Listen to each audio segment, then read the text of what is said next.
the chapter periodic table, and today's topic for discussion is modern periodic table. So in our previous videos we have discussed about different laws, and the last law that we have discussed was Mendeleev's law and Mendeleev's periodic table. So in Mendeleev's periodic table, till Mendeleev's periodic table, what was taken as the basis for arrangement of electron? It was the atomic masses. Okay, mass number or atomic masses. But in modern periodic table, we had discussed about modern periodic law in our previous video. So what does that state? It states that the physical and chemical properties of elements are the periodic function of its atomic number. So this considers atomic number. Please don't forget atomic number. And now the elements in the periodic table are arranged in increasing order of their atomic number. Okay. Now for the better understanding of periodic table, please turn to page number 83 on your book. Refer to page number 83. Now here in class 9 itself, the detailed understanding of this periodic table is very important for your understanding at this level as well as for class 10 and your higher levels. Okay, so let's discuss this periodic table in detail. Please kindly refer to page number 83. Now from here we will be discussing about periodic table. Now in the periodic table you can see that there are vertical columns. There are vertical columns. How many of them are there? You can count it. It is 80. Now these vertical columns are known as what? They are known as groups. Now according to modern convention, now it is very easy to name them.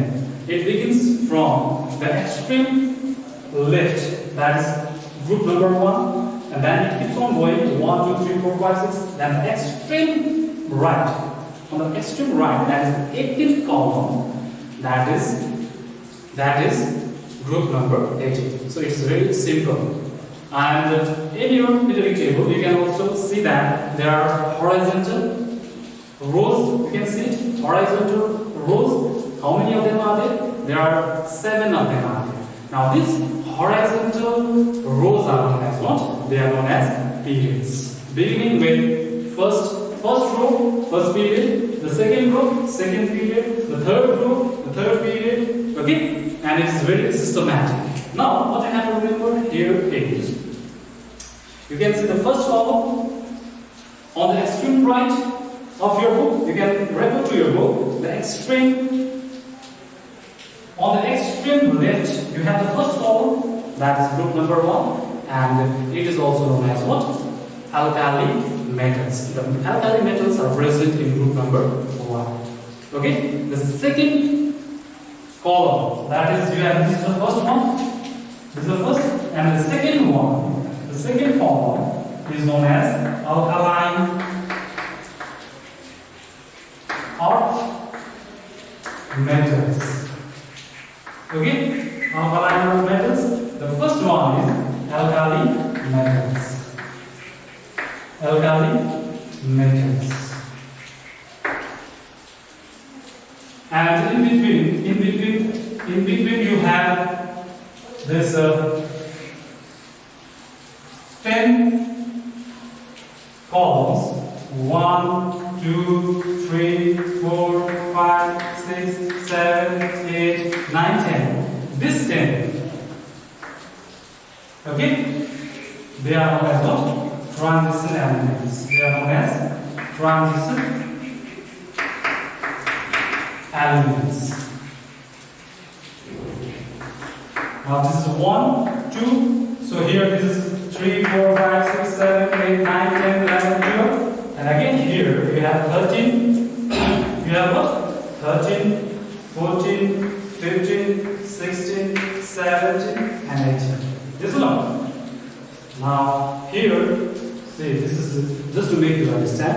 For better this picture, the best picture is given on page number 83. You can refer to that. Okay? It's just to make you understand. Now these elements from this group, 13, 14, then comes 15, 17 and this is 18. Okay, now this group 13, 14, 15, 16, 17, including 1 and 2, they are known as what? They are known as representing elements. So group 1, 2, then 13, 14, 15, 16, and 17. They are known as what? Representing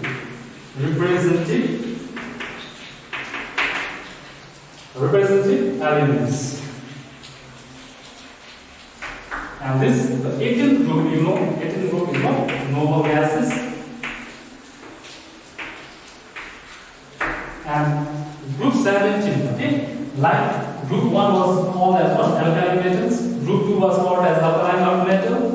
Group 18 is called as noble gases. Similar to this group 17 is also given a particular name, and that is, it is known as halogens.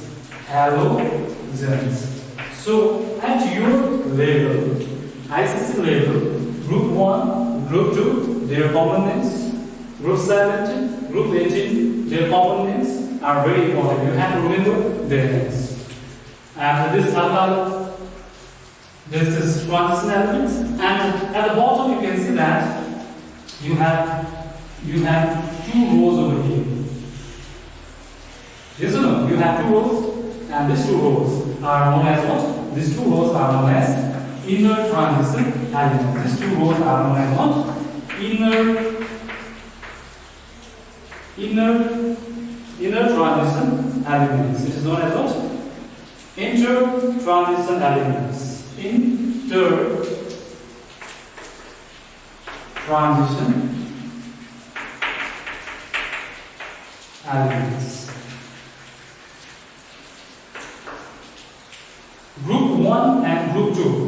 Okay? Group 1 and group 2, they are also known as what? S block element. Why they are known as S block element? You come to know whenever you study about particles. So for your level, please remember group 1 and group 2, they are known as what? S block elements. These groups are known as what? P block elements. All these are known as what? P block elements. So group 13, 14, 15, 16, 17, including 18. All these groups are known as P block elements. P block elements. And these groups in between, this 10 of them, 3rd, 4th, 5th, 6th, 7th, 8th, 9th, 10th, 11th, and 12th. Till 12. It is also known as what? D block element. It is D, okay? D. Small d block element. And these 2 elements, these periods are also known as what? F block elements. So this is how the periodic table is designed. Here, how many horizontal rows you have? Horizontal rows are 7 of them, and they are known as what? Periods. Now, this is the general introduction of this particular periodic table.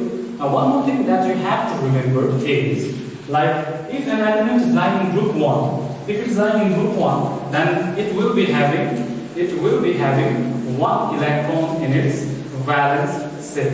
Okay? Now, if any element is lying in group 1, then it will be having 1 electron in the valence shell. Similarly, if any element is lying in group 2, then that particular element will be having how many electrons in the valence shell? Group is 2, therefore it will be having 2 electrons in the valence shell. Similarly, now let's come to this group 18. Group 18, how many electrons will be present in the valence shell? Group 18, in group 18, how many electrons will be present? In group 18, there will be 8 electrons present in the valence shell. 8 electrons means octet, and they are very stable. Similarly, group 17 will have 7 electrons in the valence shell. So 15 will have 5 electrons in the valence shell. Group 16 will have 6 electrons in the valence shell. Okay? Now this is how the study of different elements become very systematic. And please don't forget, now if they have the same number of electrons in the valence shell, then their properties, chemical properties as well as physical properties will be similar. Okay, this is the benefit of periodic table. Now, in your book, you have they have discussed about these groups in more detail. Okay, group 1, group 2, group 18, and group 17. Please listen carefully. Group 1, group 1, group 2, group 17, and group 18. Group 18, these elements, the characteristics of these elements, you need to go in little more detail. Everything is given in your book. Please refer to it. Okay, the main part of the periodic table we have already discussed. Now some of the properties are there. That is your homework. Please do it at your home. Okay. So in the next class we will be discussing about new exciting topic. Till then, take care. Thank you.